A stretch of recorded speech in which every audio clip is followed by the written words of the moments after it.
economía, entendiéndose una economía como un país, aunque en el caso de Europa se manejan dos tipos de masa monetaria. La masa monetaria de cada uno de los países, pero también la masa monetaria de la Unión Europea como referencia. Pero en el caso nuestro de Bolivia, nosotros nos referimos exclusivamente a la cantidad de dinero que existe en Bolivia, ¿ya? De hecho, lo que se contabiliza dentro de la masa monetaria es todo el dinero físico que existe, que es el dinero común, billetes, etcétera, pero también el dinero bancario, eso hay que tenerlo muy claro. Algo que tenemos que entender es que el dinero actualmente en los países, cuando hablamos de dinero total o de masa monetaria total, nos estamos refiriendo exclusivamente al dinero fiduciario. ¿Qué es el dinero fiduciario? El dinero fiduciario es aquel dinero que no está respaldado en algún tipo de metal precioso, como antes, por ejemplo, plata, cobre, oro, el dinero se expresaba por el peso que tenía. En este caso, ahora todo el dinero, en realidad, si bien es respaldado por el Banco Central de Bolivia, en el caso nuestro, o los bancos centrales de otros países, ya ningún dinero en el mundo tiene un respaldo en plata o oro, por ejemplo. Todo es dinero fiduciario.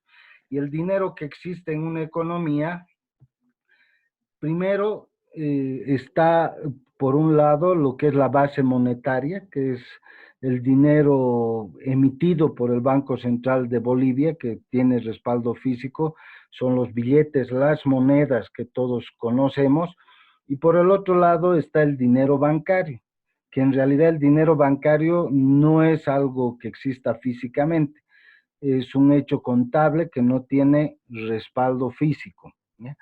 Pero la suma de los dos, de la base monetaria, o sea, aquella cantidad de dinero que emite el Banco Central, más el dinero bancario, es lo que constituye el dinero total de una economía. A eso llamamos nosotros masa monetaria. Bien, ¿cómo funciona esto?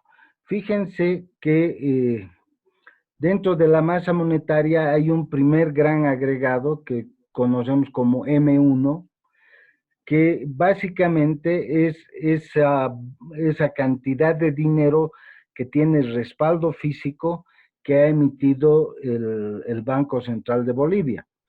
Esto está en dos lugares, o bien está en el bolsillo de la gente, lo que nosotros llamamos efectivo del público, o bien está en depósitos a la vista, o sea, lo que tenemos en el banco y a lo cual nosotros podemos acceder de manera inmediata y tener el dinero en físico. Esa es el primer gran agregado de la masa monetaria. Pero sucede que en la economía no todo es eso.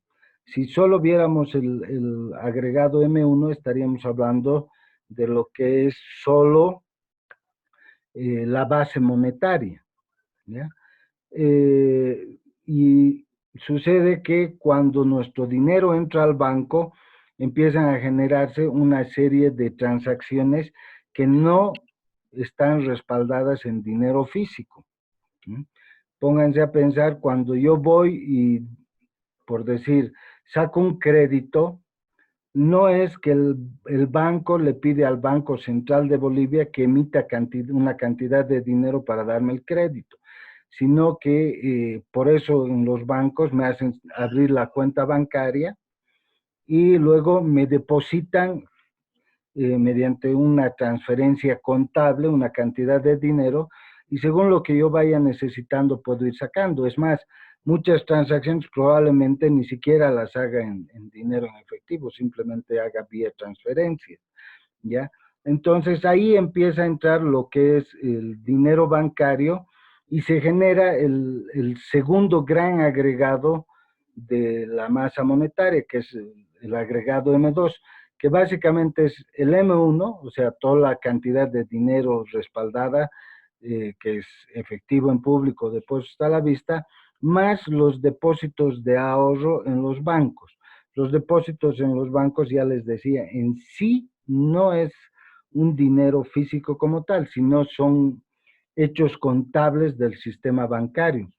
Eh, por ejemplo, también cuando nos pagan un interés, no es que el banco le pide al Banco Central de Bolivia que emita una cantidad de dinero para pagarnos ese interés.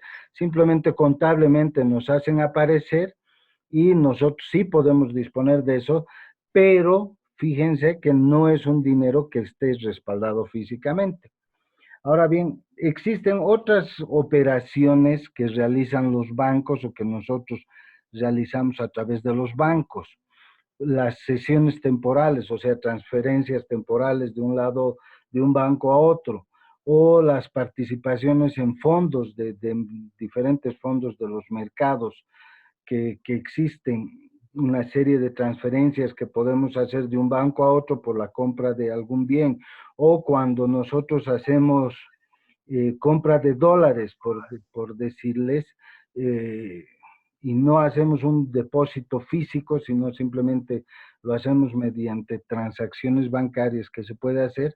Entonces, no es que se mueva dinero como tal, sino que son simplemente hechos contables de transferencias que se van haciendo. Entonces, todo eso va haciendo que la cantidad de dinero que empiece a crecer, que hay en una economía, empiece a crecer. Y finalmente hay un otro gran agregado que tiene que ver con los bonos, letras del tesoro y pagarés, que estos son de más largo plazo. Pueden tardar 1 año, 2 años, 3 años en ser liquidados, ¿no? Un bono, una letra del tesoro. Y si ustedes recuerdan, el Banco Central de Bolivia, por instrucción del Ministerio de, de Economía, hace unos años emitieron bonos del Estado, bonos que están vigentes en 5 años. Entonces, esos bonos recién se van a poder hacer líquidos dentro de 5 años. Como puede que no necesariamente la gente vaya y retire ese dinero, sino simplemente lo que hagan ese dinero es transferirlo a una caja de ahorro y en el fondo no se necesite usar. Algo que hay que ver es que eh, si es que todas las personas de una economía al mismo momento decidirían retirar su dinero del banco, ningún banco, o sea, en todo Bolivia, no habrían ni sumados todos los bancos, incluido el Banco Central de Bolivia, no habría el dinero suficiente para pagarles a todos en físico ese dinero. ¿Por qué? Precisamente por la forma en que se genera toda la masa monetaria. En realidad, de toda esta cantidad de dinero que hay, toda la pirámide que ustedes están viendo, resultaría ser la cantidad de dinero que hay en una economía. Lo único que realmente está respaldado con dinero físico es esta partecita, la del M1, la cúspide de la pirámide, ¿no?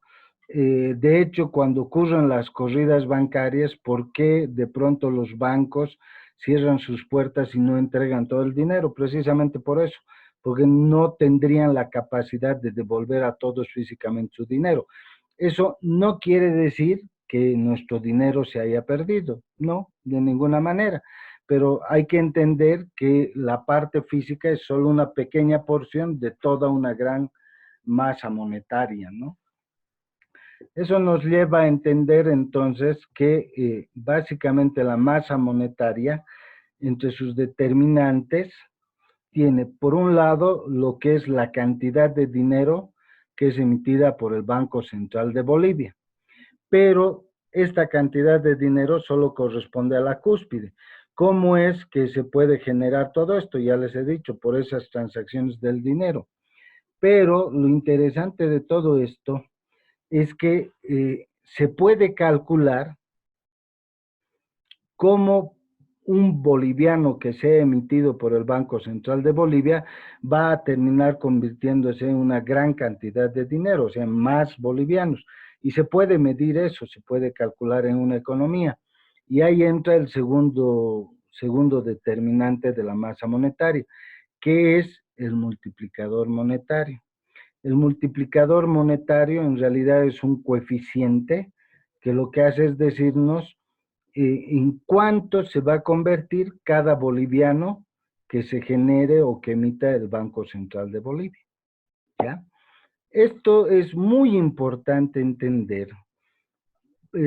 ¿Por qué? Porque probablemente muchos de ustedes van a trabajar en bancos o entidades financieras o van a ser asesores o eventualmente, así como está el mundo, vamos a tener que sopesar una serie de crisis y van a tener que guiar a las personas a entender que no toda la cantidad de dinero que hay en una economía necesariamente es física. Es más, la mayor parte de dinero que existe en una economía en realidad no tiene respaldo físico, son más transacciones contables. Pero de hecho, les decía, sí es posible saber y poder administrar una economía cuando entendemos lo que es el multiplicador monetario y su relación con la base monetaria. Dos cosas, de la base monetaria y del multiplicador monetario. Esta B es base monetaria, este es el multiplicador monetario, quienes determinan la masa monetaria o la cantidad de dinero que hay en una economía. Entonces, el hacer política monetaria es muy simple, aunque no crean. O bien vas por la base monetaria o bien vas por algunos de los elementos del multiplicador monetario y así puedes controlar la cantidad de dinero y eso es controlar de alguna manera la inflación.